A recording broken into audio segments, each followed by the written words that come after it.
Now let's start off with a quote from a book called The Making of Egypt by Petrie, published in 1939. It's talking about the Anu people. Now this is significant in our little discourse here real quick.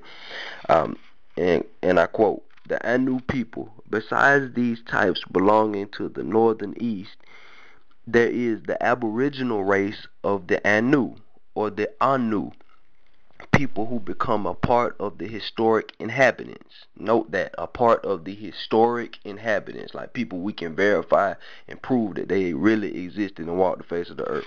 All right, I'm going to continue to quote. We find they occupied southern Egypt and Nubia, and the name is also applied in Sinai and Libya. So they occupied the south. And again, we always said that southern Egypt going into southern Africa. The Nile River starts in Uganda, south in Nubia. Civilization came up into lower Egypt, closer to the Mediterranean, where in the south the darker skinned people dwell. But I want to quote a French Egyptologist, Amelinu, I hope I'm pronouncing the name correctly. Amelinu is credited with the discovery of the Anu and their contribution to Egyptian civilization. It was Amelinu who designated the first black race to occupy Egypt as the Anu. He showed how they came slowly down the Nile and founded the cities of Esnu, Ermint, Koch, and Heliopolis. He states that all those cities have the characteristic symbols which serve to denote the name Anu. The original name of Heliopolis is Anu.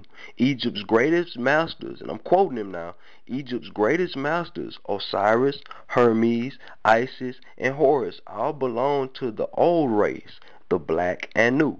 Okay, that was a quote. Now he said, this is a French Egyptologist. He's saying that Isis, Osiris, Horus, and all of these individuals that we named as supposed to be mythological people actually physically existed. How convenient when we can't prove Jesus, King David, King Solomon, none of these people existed, but these Anu people who are supposed to be so mythological, we can prove that they physically walk the face of the earth. So we go on down here to make our point.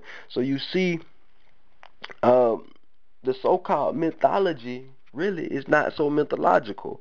All of your gods were real people. And to take it a step further, they found graves, not just inscriptions on stone. And they analyze the skulls that they find, and they can tell that they're black people. They can analyze the cranial formations and tell a African person versus a Indo-Aryan person, or whatever the case may be. Okay.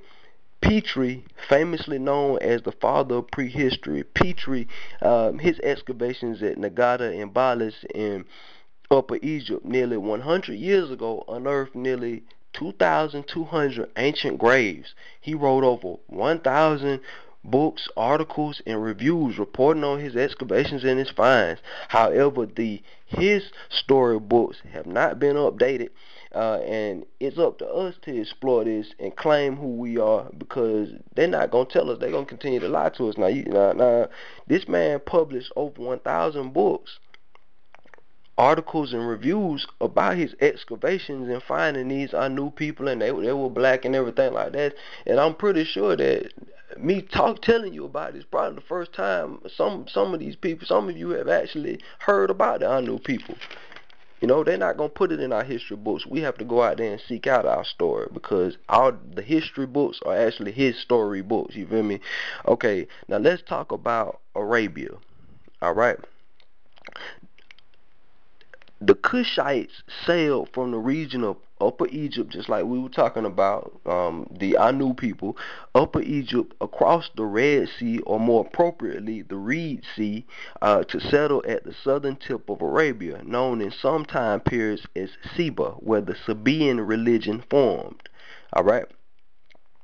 In Sabaean religion, it ties into the 7 planets-like temples. You know, the ancient people, they dealt with astrology in the form of 7 planets, the sun and the moon inclusive of planets. So this ties into your Sabaean religion, where they did astrology and everything like that. And there are many stone circles in Arabia. And it's very characteristic of our culture, similar to the stone circle in Naphtali that we were talking about in earlier volumes. All right. Now, the holy tablets written by Malachi Kobina York inform us that the Yoruba religion has its origin in Arabia, or those particular deities have their origin in Arabia. So let's explore this region a little bit more in ancient times so we can get a picture of this. All right. Now I'm going to refer back to Drusilla Dungy Houston. She tells us that Arabia, and I quote, Arabia was once a portion of the ancient Kushite Empire. Some authorities claim that it was the original seat of Ethiopian culture. The ancient inhabitants of Arabia portray were the Anu of the old race of Egypt. Imagine that. Then we just talk about that. Now, we just spoke about the Anu people from Upper Egypt, the Southern Nile. Now we're going to go into another author, John Baldwin, in his book, Prehistoric Nations.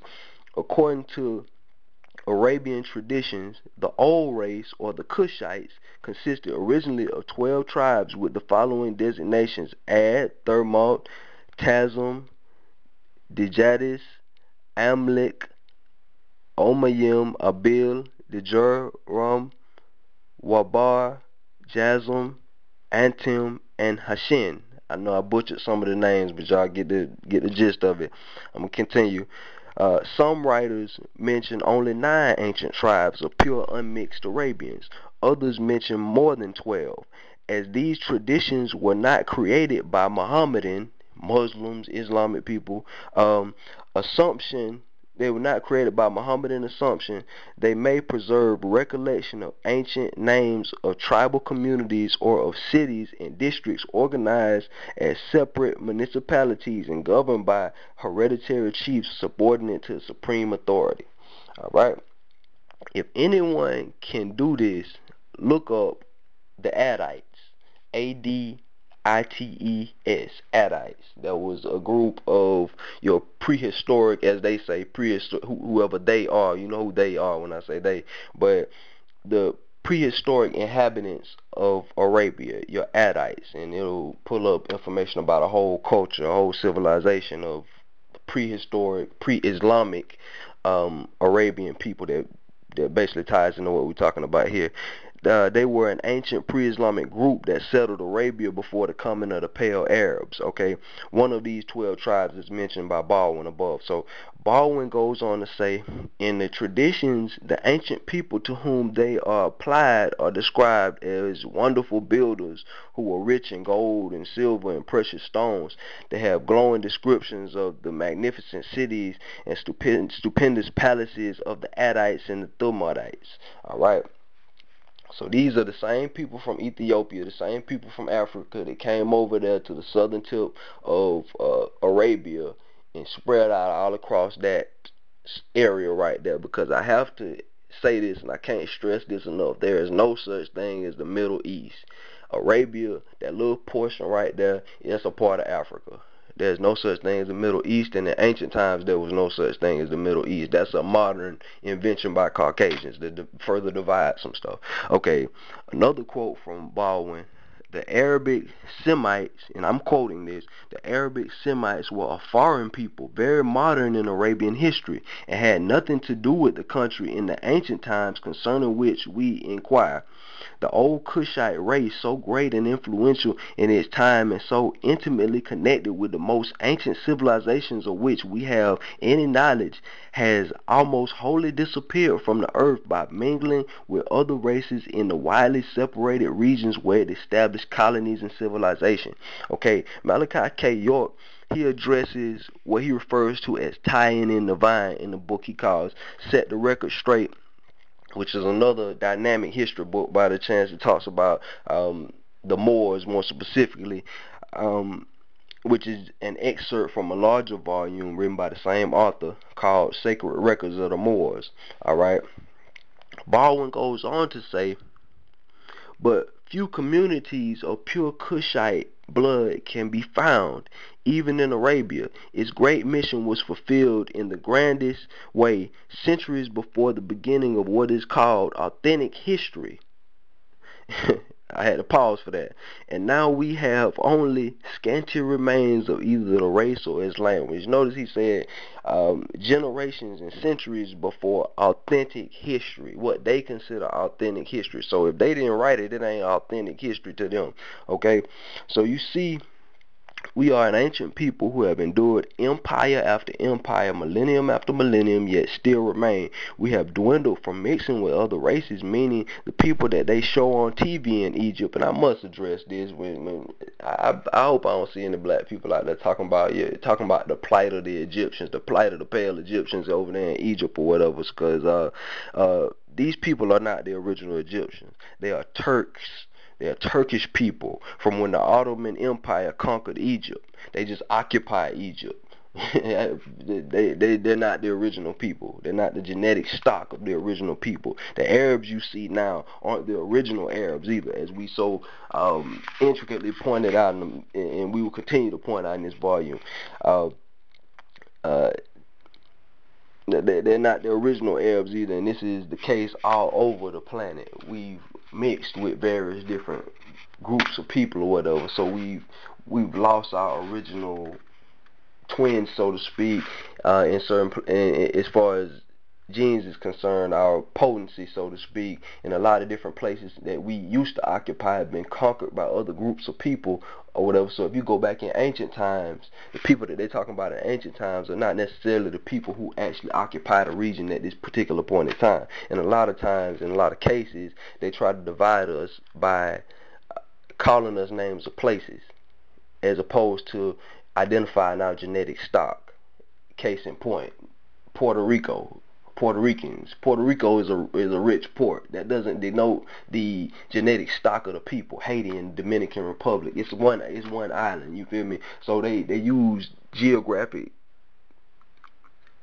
designations to separate us. And Dr. York, he goes into that in the book called Set the Record Straight as well. So, but moving right along, wonderful Ethiopians of the ancient Kushite Empire states. These Kushite Arabians were given to a settled life and not to the wandering habits of the Semitic Arabians.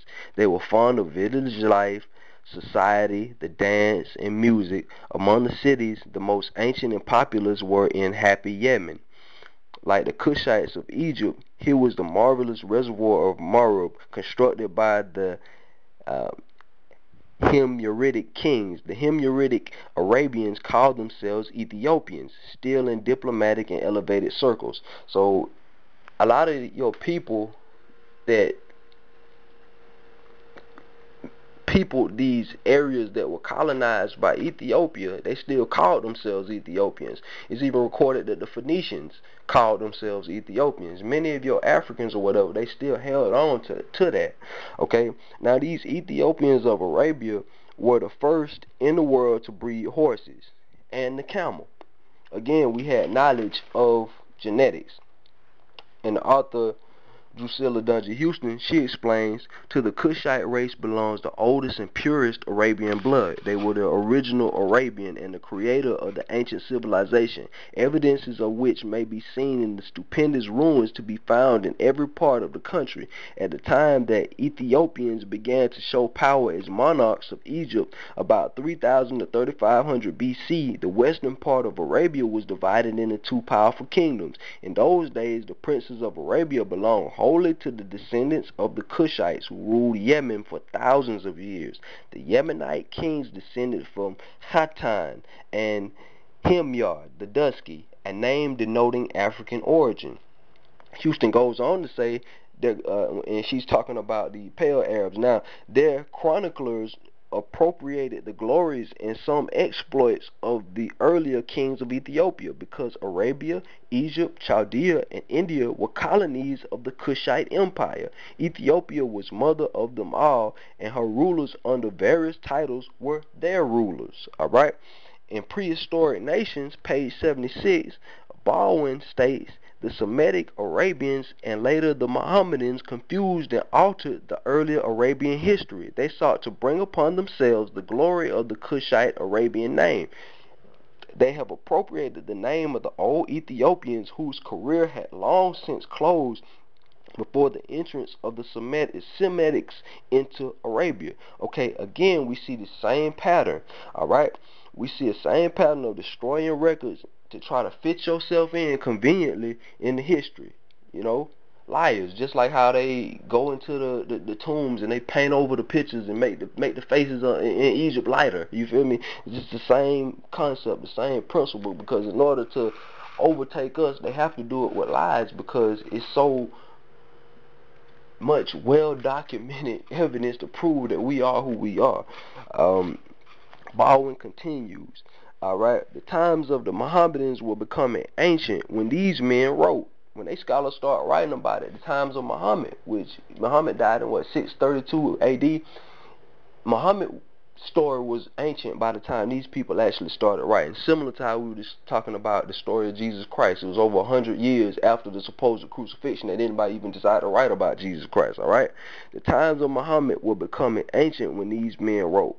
They had entered Arabia after the extended empire of the Kushite Arabians had declined and disunited. All right, 3,000 to 3,500 BC, Arabian civilization equaled that of Egypt and Babylon. The ancient glory had departed prior to the rise of Assyria, and Assyria is an ancient civilization, another ancient civilization, and we're going to touch on that in a little bit. Okay, Wonderful Ethiopians tells us none of the ancient empires were able to subjugate Arabia. Arabia was one of the earliest colonies of ancient Kushite empire of Ethiopians. In the ages older than Egypt or Chaldea, Arabia was the seat of enlightened and enterprising civilization that went far into neighboring countries. The old race, once again, of the Upper Nile sent colonies across the sea which built up these cities. Okay, Diodorus Siculus, the Greek historian, writes about Arabia in Book 2, Chapter 3 of his histories, you feel me? He talks about the perfumes of Arabia, about the riches in silver and gold. He speaks about the lavishness of their homes and temples being encrusted with gold. He said, and I quote, they have enjoyed a constant, uninterrupted peace for many ages and generations. All right, just to interject real quick right there, realistically, we have in our day and time when we supposed to be so advanced, we haven't even enjoyed generations of peace without war. I wonder why. But anyway, Pliny, another Greek historian, says the Arabians were the richest nation in the world. Strabo, Pliny, Ptolemy, he's a pharaoh of Egypt in the latter days after the Greeks took it over and everything like that. But Strabo, Pliny, Ptolemy, as well as the Hebrew writers speak of the great cities of Arabia that no longer exist. So all of your stories, Aladdin, Arabian Nights, and the movies like Prince of Persia, guess who they're emulating in those movies? They're emulating your ancestors. But they whitewashed everything so they can get the credit, and it's you left with the inferiority complex, wanting to actually be like them. They even had an Olympiad in Arabia that was frequented by men of all over Arabia. So the Greeks even stole that idea from us. I mean, they didn't come up with anything. When I said I think in volume 1 of the Blackpages, volume 1 or volume 2, where we invented everything, like Cat Williams say, everything, we invented everything. Okay, now I'm going to quote Linnemont in his book, Ancient Histories of the East, volume 3, The Arabians, page 296, alright? We may perceive in all this remembrance of a powerful empire founded by the Kushites in very early ages, we find traces of a wealthy nation, constructors of great buildings, with an advanced civilization like that of Chaldea. This must be true, as everywhere we find traces of Kushites in Arabian literature.